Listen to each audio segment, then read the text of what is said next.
안녕하세요. 주스입니다. 이번 영상은 IPO 1일차가 진행되고 있는 대명 에너지에 대해서 한번 새로운 관점으로 이야기를 드려보도록 하겠습니다. 대명 에너지 지금 1일차 청약을 진행하고 있는데 다들 아시다시피 수요 예측, 흥행도 실패를 했고, 그리고 그 지금 1일차 청약 경쟁률도 저조한 걸로 보고 들어왔습니다. 흥행에 실패한 IPO라고 볼 수도 있겠지만, 제가 어제 자료를 준비하다가 좀 이상한 데 꽂혀가지고 좀 다른 정보들을 좀 캐고 있었거든요. 그래서 그것들을 정리를 했고, 제가 정리한 정보에서 조금 정확하지 않은 것들이 있어서 잘못된 정보가 전달될 수가 있습니다. 제가 설명하면서 혹시라도 아는 분 있으면 정확하게 알려달라고 물어는 볼 건데, 혹시 잘못된 정보가 있을 수 있으니까 그걸 참고하시고 들어주시면 감사하겠습니다. 대명에너지 같은 경우에는 뭐 다들 아시다시피 풍력에 이제 핵심 사업을 두고 있는 기업이라고 보시면 되고요. 태양광 그리고 에너지 저장 장치인 ESS 등으로 사업군을 확정해 나가고 있는 기업입니다. 현재 풍력 발전 사업이 다양한 기업들이 있는데, 풍력 발전 사업의 1위가 한국 동서발전, 2위가 한국 남부발전입니다. 둘 다 한국 전력 자회사로 지금 포함되어 있는 거고요. 민간 발전사 중에서는 이제 대명 에너지가 1등 기업이라고 보시면 되기 때문에 나름대로는 풍력 발전에서는 괜찮은 기업이라고 보시면 되겠습니다.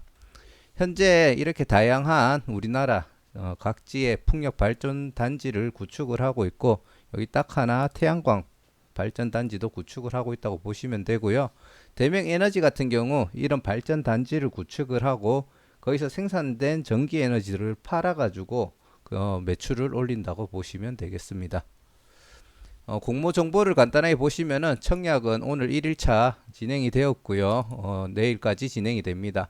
환불일은 5월 9일 날 환불이 되는데, 기간이 길기 때문에 뭐 마통 같은 거 전혀 쓰실 필요가 없다라고 보고, 비례 청약을 하기에도 어설프게 비례 청약을 하느니 토스에서 2% 이자를 5일 동안 받는 게 더 나을 수가 있습니다. 그렇기 때문에 뭐 비례 청약하기에는 당연히 부적합하다고 보고, 균등 같은 경우에는 그냥 할 필요 없어라고 보시는 분들도 있지만, 저는 조금 고민을 하고 있습니다.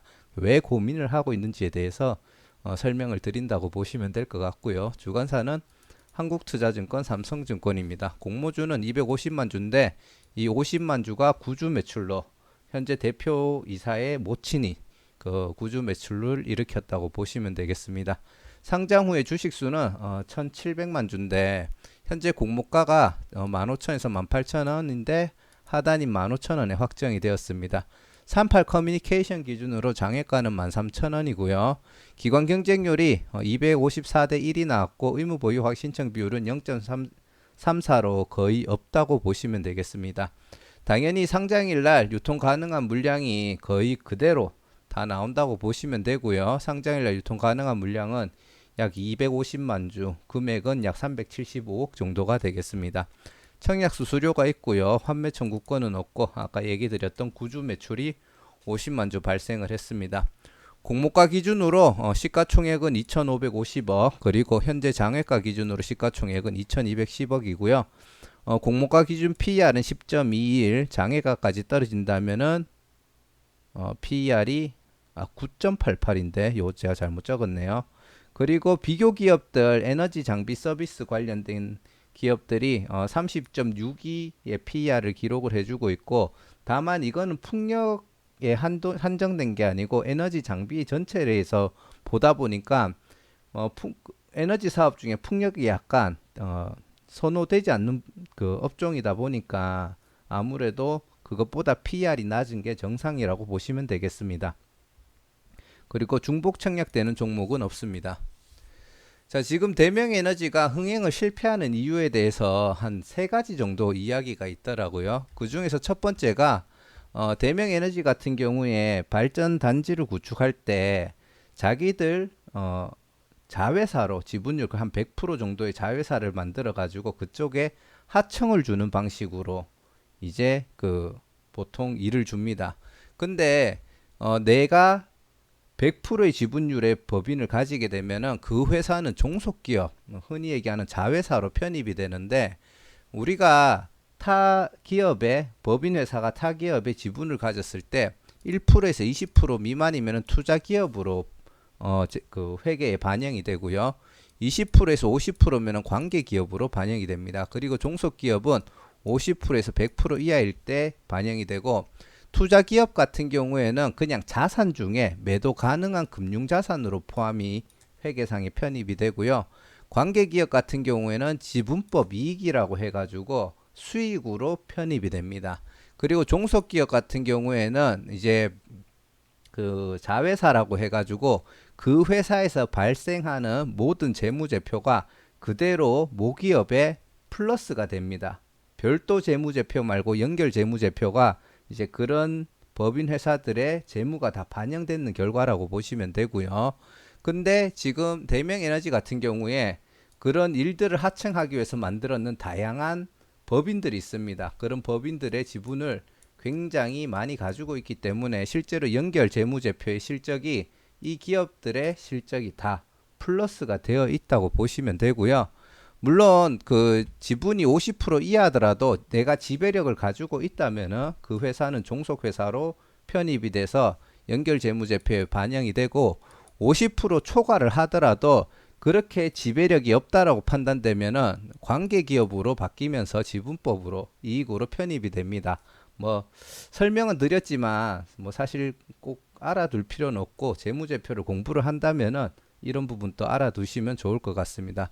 그래서 결론적으로 대명에너지가 순수하게 자기 힘으로 돈을 벌어 들이는 걸 보려면은 대명에너지의 별도 재무제표를 보시면 됩니다.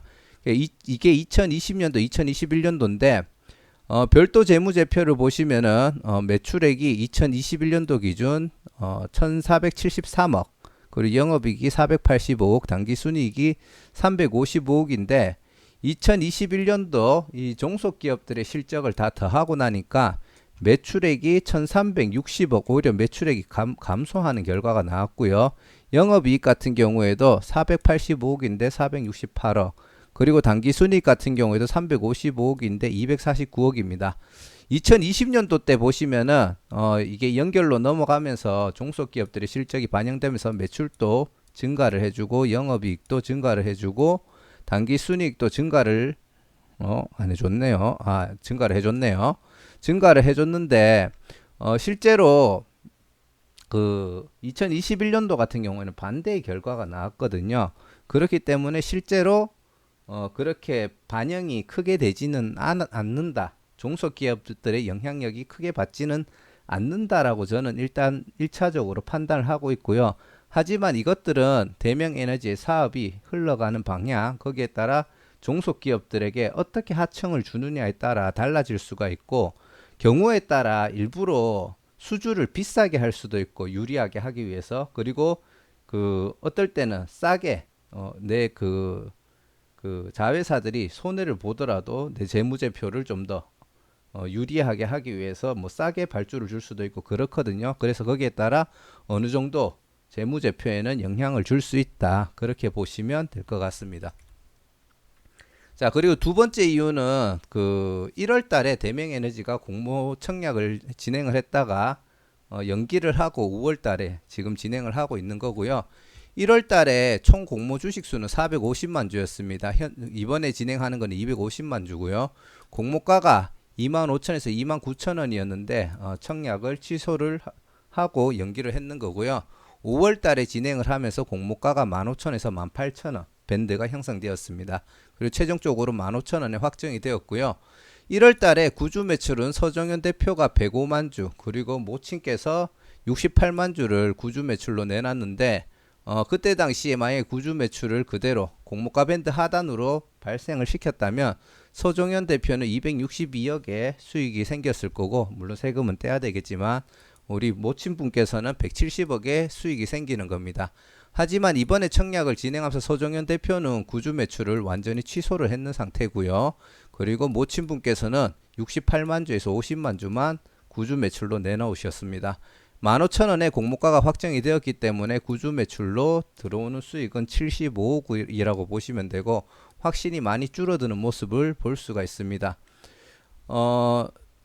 지금 이걸로 인해 가지고 실제로 이제 대명에너지가 보통 대표이사가 구주 매출을 내놓으면은 이 회사가 더 성장할 수 있는 가능성에 대해서 부정적으로 보는 시선들이 있습니다. 근데 5월 달에는 대표이사의 구주 매출이 없어졌지만 1월 달에 그러한 시도가 있었기 때문에 이 회사에 대해서 성장 가능성을 조금 부정적으로 보고 있다. 그래서 수요 예측에 실패했다라는 얘기가 있고요. 하지만 지금 보시면은 2021년도 대명에너지 그 신용평가를 보시면은 A-입니다. A- 같은 경우 채무 그 이행 능력은 우량하나 현금이 많다는 거죠. 상위 등급에 비해서 경기 침체 및 환경 변화에 영향을 받기가 쉽다. 아무래도 풍력 에너지나 이런 것들이 우리나라에서 불리한 이유가 산이 너무 많고 그리고 바람이 잘 불어줄 때는 이게 전기 생산량이 많아지는데 바람 방향이 안 맞다든지 덜 분다든지 하면은 이 전기 생산량이 많이 감소를 합니다. 그래서 그런 부분에 대한 우려가 반영이 됐다라고 보시면 되겠습니다. 제가 대명에너지를 그 새로운 관점으로 보는 이제 개소리를 한번 시전을 해보려고 하는데요. 지금 최대 주주의 지분을 보시면은 서정현 대표 본인이 거의 47% 그리고 서종만 최대 주주님인데 그 서정현 대표의 동생인 걸로 추측이 됩니다. 지분이 37%고요. 그리고 이제 남향자 씨라고 있는데 최대 주주 서정현 대표의 어머님이 되십니다. 원래 75만 주를 가지고 있었는데 이 중에 50만 주를 구주 매출로 내놓은 거고요. 그리고 임직원 분들이 있는데 최대 주주 및 특수관계인이 요 가족분들 지분이고요. 그리고 일반 특수관계인 요게 임원분들의 주식수라고 보면 됩니다. 보호예수 기간이 2년 6개월하고 6개월이 있는데 실제로 요 두 개의 지분율 같은 경우에는 2년 6개월 후에 보호예수가 풀리더라도 크게 나오지 않을 물량이라고 생각이 되어지고요. 다만 한 가지 생각을 해야 되는 게 제가 뒤에서 얘기 드리겠지만 서종현 현 대표이사님의 부친께서 이 회사의 대표이사셨는데 작년 9월 달에 돌아가시면서 상속을 해줬습니다.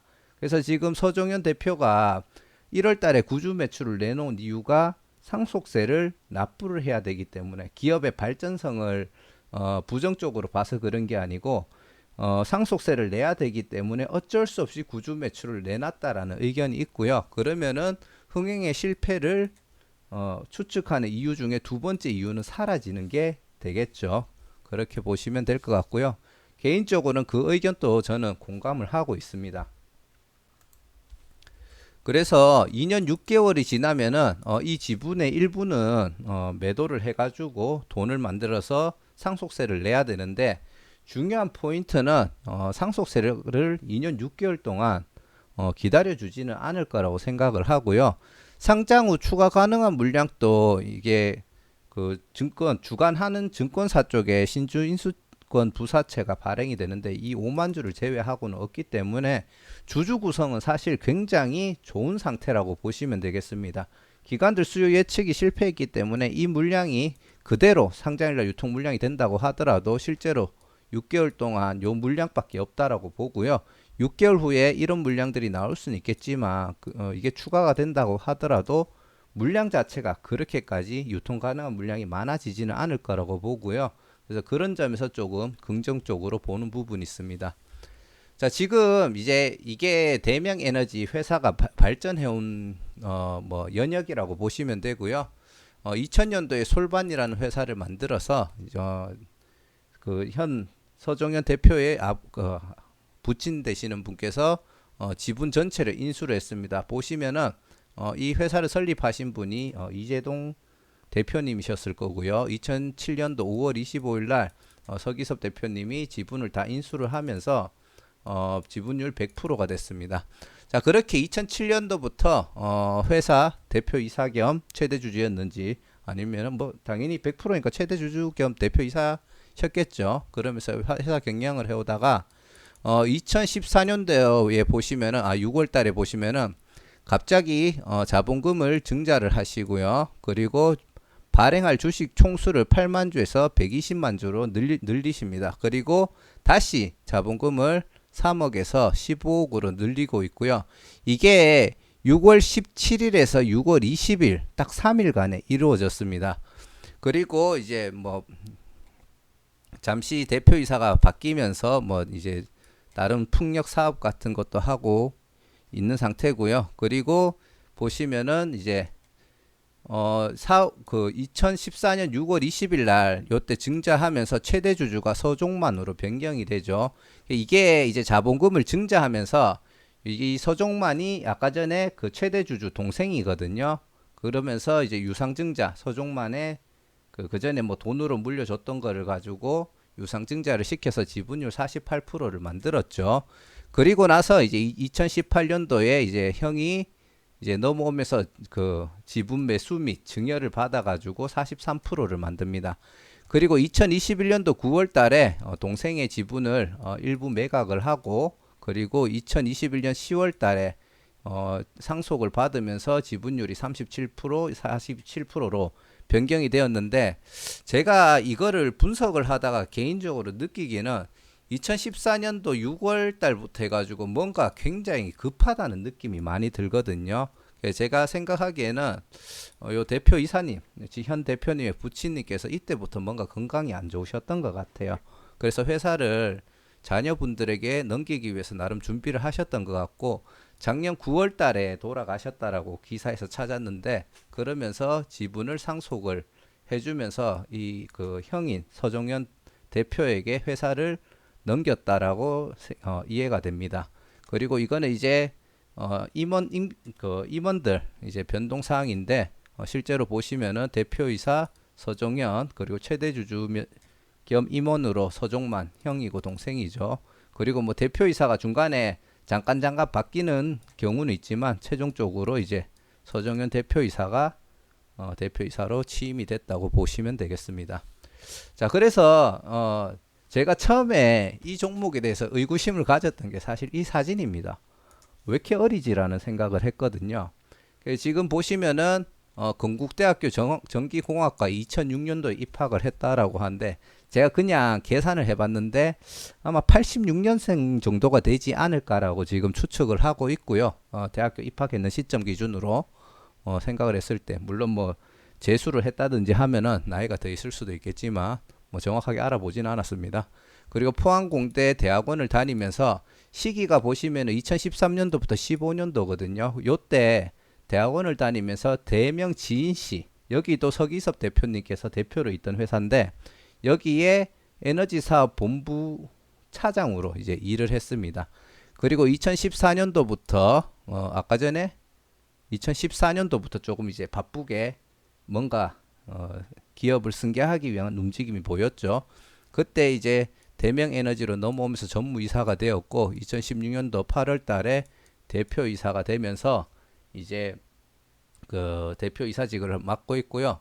하지만 이게 공부를 해온 거를 보면은 이 아버지께서 어릴 때부터 나름 준비를 시킨 것 같습니다. 회사를 물리기 위해서. 그래서 그 전기공학과를 들어가고 풍력대학원을 가서 그 풍력들을 조금 더 효율적이고 뭐 잘 경영하기 위한 준비들을 해온 것 같고요. 좀 나이는 젊지만 그래도 회사를 잘 경영해 갈 수 있지 않을까. 어떤 면에서는 대표이사가 젊으니까 회사를 경영을 못하지 않을까. 또 투자자 입장에서는 좀 우려가 될 수는 있거든요. 조금은 그런 것도 흥행에 실패를 한 이유 중에 하나가 아닐까 그렇게 추측을 해봤습니다. 자, 그래서 제가 대명에너지에 대해서 새로운 관점이 필요하다라고 얘기를 드렸죠. 그게 뭐냐 하면은 대명에너지의 서정현 대표는 상속세 마련이 필수적으로 필요한 상태입니다. 구주 매출로 상속세를 마련하려고 했지만 흥행에 실패하면서 본인의 구주 매출을 포기를 했거든요. 그러면 그 상속세를 그 전에 물론 아버님께서 부친께서 돈을 잘 벌어가 현금을 그 전에 많이 주셨다고 하면은 그걸로 일단 상속세 내고 회사에서 연봉이 6억이더라고요. 지금 잡혀 있는 게 연봉이 한 6억 정도 되는데 그것들을 그냥 이제 연봉 받아가지고 먹고 살아도 되는 거잖아요. 뭐 그렇게 살 수도 있겠지만 아무튼 그게 안 됐다라고 가정을 한다면은 어찌됐든 이렇게 큰 기업을 물려받았고 나름 기업 가치를 높게 평가했는 상태에서 받았을 텐데 거기에 대한 상속세를 내는 게 부담이 될 수밖에 없습니다. 그러면은 결국 상속세를 마련해야 되는 위치에 있다고 생각을 하고 구주 매출로 상속세를 마련하는 거는 취소를 했기 때문에 지금 실패라고 보시면 되고요. 다른 방법으로 상속세를 마련하는 방법은 두 가지밖에 제가 딱 떠오르지 않더라고요. 무상증자 아니면은 현금이 나름 잘 들어오는 것 같아요. 그러면은 그것들을 고배당을 하면서 본인이 거의 한 70% 가까운 지분을 가지고 있잖아요. 그러면은 300억을 벌었다고 칩시다. 그 중에서 한 30%만 배당한다고 하면 100억인데 본인이 70억을 배당을 받아갈 수 있거든요. 그렇기 때문에 무상증자 또는 고배당을 통해서 그 상속세를 마련할 가능성이 있다라고 생각을 했고 그러면은 궁금한 게 이거였었어요. 제가 이게 정확한 정보인지를 모르겠다는 게 이건데 지금 서정현 대표는 의무 보유 확약 물약 2년 6개월짜리가 지금 있죠. 근데 그거를 한 주에다가 한 주를 더 구주 매출로 배당을 하게 되면은 죄송합니다. 구주 매출이 아니고 무상증자로 배정을 받게 되면은 그거를 바로 매도할 수가 있느냐? 지금 가지고 있는 지분은 매도를 못하지만 그 수량만큼 무상증자를 받고 그거를 매도를 하게 되는 건 문제가 안 될까에 대해서 생각을 해봤는데 정확한 정보가 나와 있는 게 없었어요. 근데 관련된 기사들을 찾다 보니까 무상증자의 그 의무 보유 확약 물량이 있더라도 무상증자의 물량의 경우는 보호예수가 적용이 되지 여기서도 표현이 애매하죠. 않을 수 있는 데다가 될 수도 있고 안 될 수도 있다는 얘기인지는 모르겠어요. 아무튼 이것만 봤을 때는 내가 의무 보유 확약 물량에 대해서 무상증자를 받으면 그 무상증자 물량은 보호예수가 적용되지 않을 수 있다. 그리고 무상증자 신주가 상장이 되면은 차익 실현 물량들이 시장에 쏟아질 가능성을 배제할 수 없다라고 되어 있습니다. 그러면은 고배당으로 상속세를 마련할 수도 있고 무상증자를 할 수가 있는데 실제로 상장 후 얼마 안 되는 기간 안에 무상증자를 하는 기업들이 종종 있었습니다. 제가 기억이 딱 나지는 않는데 그래서 충분히 대명에너지는 상장 후에 무상증자를 한다든지 아니면 연말에 고배당을 할 가능성이 있다라고 보고 개인적으로는 무상증자가 이 말이 맞다면은 가능성이 있다고 보기 때문에 충분히 청약을 해가지고 상장일날 손해 볼 수는 있겠지만 나중에 후차적으로 그 손해를 만회해 줄 수 있는 기회가 올 수 있다라고 제가 생각을 하고 있고요. 그래서 결론을 내자면은 종속기업 등의 변수는 있으나 순이익이 약 250억 정도가 된다고 봤을 때 PR이 10이거든요. 공모가 기준 15,000원 기준. 하지만 만약에 15,000원에서 가격이 떨어지면 PR이 7이나 6까지도 갈 수 있습니다. 기업이 성장 가치가 없다고 하면은 그거는 이제 저평가가 아닐 수는 있겠지만 공모가 15,000원 밑으로 갔을 때 제 기준에서는 저평가인 것 같아요. 그래서 실제로 공모가에서 크게 이탈이 될 가능성이 없다라고 보고 있고요. 우리나라에서는 풍력 발전이라는 게 다소 취약하긴 하지만 나름 ESS 등 다양한 사업군을 준비하고 있고 나름대로는 어릴 때부터 준비된 대표이사라고 보기 때문에 조금 회사를 너무 말아먹지는 않을 것 같다라는 생각을 또 가지고 있고 조금 더 공부를 해봐야 되겠지만 이 이야기입니다. 현금 흐름을 가지고 있다고 생각하면 상속세 마련을 위해서 배당이나 무상증자의 가능성이 있다라고 판단이 되어지고요. 무상증자를 하지 않는다면은 어차피 그 상속세가 딴 데서 마련이 되고 무상증자를 하지 않는다고 하면은 6개월 동안은 14%의 유통 물량밖에 없고요. 약 250만 주죠. 그리고 6개월 후에도 약 한 400만 주 정도밖에 유통되지 않습니다. 그러면은 세력들이 사실 가지고 놀기에는 좋은 종목이라고 판단이 되어지거든요. 그래서 충분히 향후에 주포들이 가격을 띄울 수 있는 조건이 있는 종목이라고 생각이 되고요. 어찌됐든 ESS라든지 풍력이라든지 친환경 발전이잖아요. 그래서 그런 것들을 테마로 엮기도 좋다라고 보고 있습니다. 청약해서 10주를 받으면 15만 원입니다. 물론 거기서 만원 가고 뭐 7천 원 가고 익하면은 막 7만 원, 8만 원 날라가야 되지만 균등 배정을 해서 최대로 받을 수 있는 게 10주인데 그걸 봐도 15,000원이고 수수료 2,000원까지 해서 다 깡통 찬다고 해도 15만 2천원밖에 안 날아가거든요. 그렇기 때문에 충분히 청약을 하더라도 시도는 해볼 만하다라고 생각을 하고 있고, 그래서 제가 고민을 하고 있는 중이고, 그리고 의외로 상장일날 유통 물량이 많지 않기 때문에 흥행에는 실패했지만 반전의 결과를 줄 수 있을 거라고 봅니다. 실제로 이런 종목들이 풍력 말고 뭐 원자력이나 이랬었으면 좀 더 강력하게 반전이 나올 가능성이 있지만, 이런 조건에 있는 종목들이 의외로 흥행에 실패하고도 일주일 정도 마이너스가 납니다. 근데 갑자기 막 날아가요. 여러분들이 다 아시는 박셀바이오도 그런 흐름이었거든요. 물론 재료는 바이오 쪽이 더 좋긴 하죠. 그리고 그렇기 때문에 제가 이 부분에 있어서 조금 긍정적으로 보고 있어서 조금 다른 관점에서 대명 에너지를 보고 있다고 보고요. 만약에 무상증자, 제 예상이 맞아서 무상증자가 된다면은 이 말을 주의해야 되겠죠. 지금 100주가 발행이 돼 있는데 100주가 더 들어와서 바로 유통이 가능해진다고 하면은 200주 중에 100주 이상이 유통이 되는 겁니다. 그러면은 유통 물량 비율이 50%를 초과하기 때문에 주가가 급락할 수가 있습니다. 그러면 무상증자 때 이슈로 상승이 나오고, 그리고 무상증자 그 권리를 받고 난 다음에 바로 매도를 해서 차익 실현을 빨리 한다든지 해야 되겠죠. 그렇기 때문에 그런 점을 참고하시고, 이 데이터들이 정확하지 못하기 때문에 조금은 잘못된 정보를 줄 수 있다라는 점 주의를 하시고요. 정확한 정보는 한번 알아봐 주시고, 제가 잘못된 게 있으면은 댓글로 공유하셔가지고 바로 잡아주시면 좋을 것 같습니다. 감사합니다.